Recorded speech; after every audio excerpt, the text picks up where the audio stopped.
Hi everyone, this is Amina for another episode of Wise Wednesdays. Today I want to talk about why your thoughts can go out of control when you've had a good idea.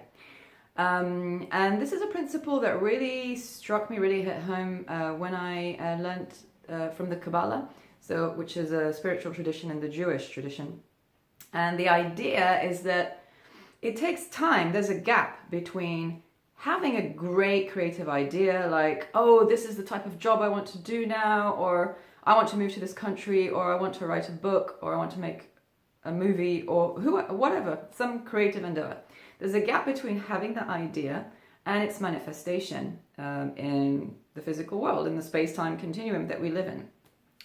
And that's because the elements that can constitute the idea, which are physical elements, relationships, opportunities that need to interact in a chain of events before the thing is real, take time. And that's okay. So what we're trying to avoid is for the what the Kabbalists would call the opponent within, which is the part of you that wants to keep you safe in your comfort zone, resists change. It doesn't really want to flourish and thrive and be creative. It just wants to be safe and have food and be comfortable.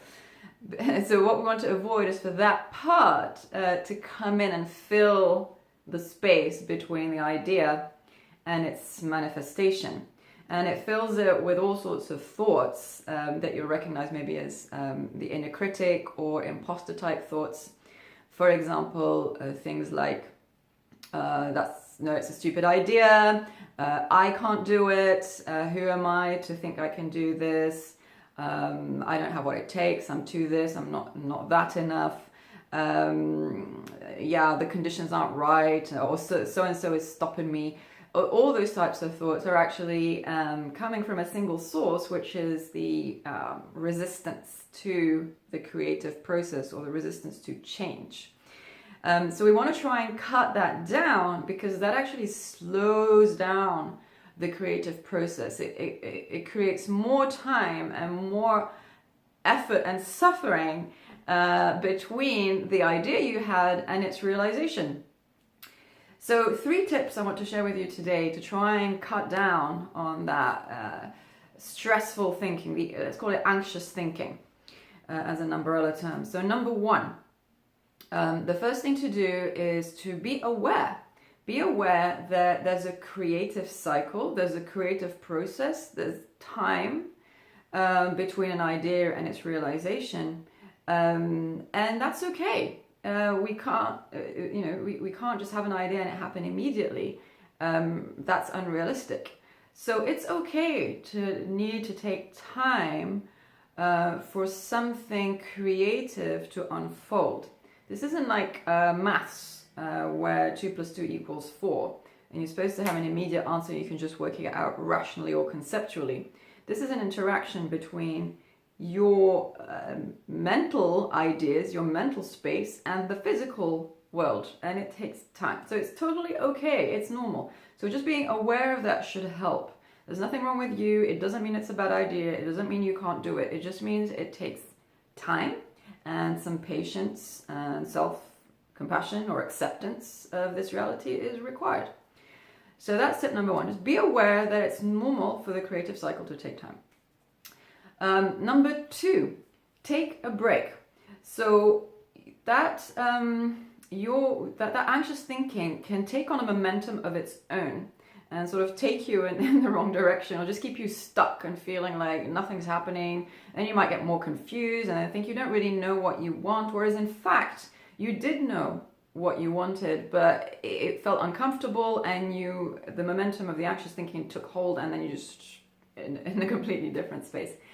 So to cut that momentum, the momentum of the anxious thinking, take a break. And that can be, there are two types I want to suggest here.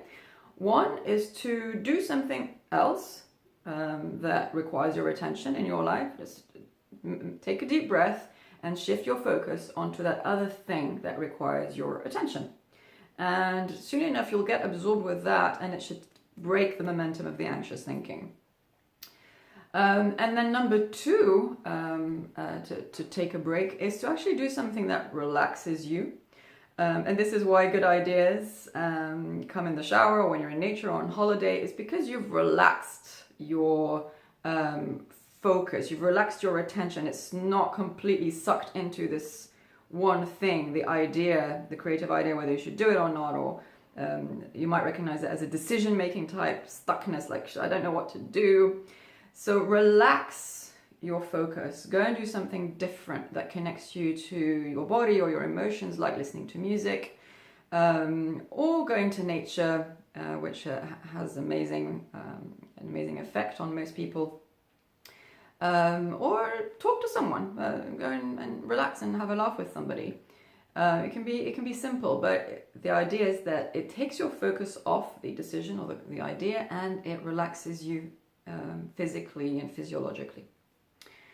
Tip number 3 is to create space. And it's kind of linked to number 2, but in the sense of creating space in your diary, for example, in your calendar, in your schedule. Because your tendency when your anxious thinking kicks in, or your resistance to the creative process, which are two sides of the same coin, kicks in, is to try and do something, is to try and fix the problem. There's a sense that there's something wrong and you need to do something about it, and we're conditioned culturally to be more action takers than to reflect and be introspective or interoceptive. So create some space in your diary. It will feel counterintuitive, but you'll find that it will help immensely, and it will speed things up, and it will give you your clarity back. In coaching, we might say slow down to speed up. So don't do more, which is just going to increase the anxious momentum, but try and create space. And this isn't just so you feel better, this is also essential to the creative process, because it allows for subconscious processes to happen and allow your creative idea to mature. It's been identified as an actual brainwave state, the alpha brainwave state, where your brain is sort of pulling together different elements that are not normally put together logically, that your linear mind will just think is strange. But your brain is sort of sifting and putting things together in a strange way, a relatively strange way, but will lead to this sort of innovative idea, or the next step in the innovative in realizing the innovative creative idea. And that is beautiful. It's a beautiful process. It's been researched, and there's evidence that there are different brainwave patterns that happen at different stages of the creative cycle, and it's a lovely thing. So I hope those 3 tips help. Remember, it's normal to have a gap between your creative idea and its realization, so be patient. Try and cut the momentum of the anxious thinking, take a break, do something different, go and relax somewhere, and do less. Create more space for the creative process to unfold. I hope that makes sense. Feel free to find out more on the website or email me, and I will see you soon. Take care. Bye-bye.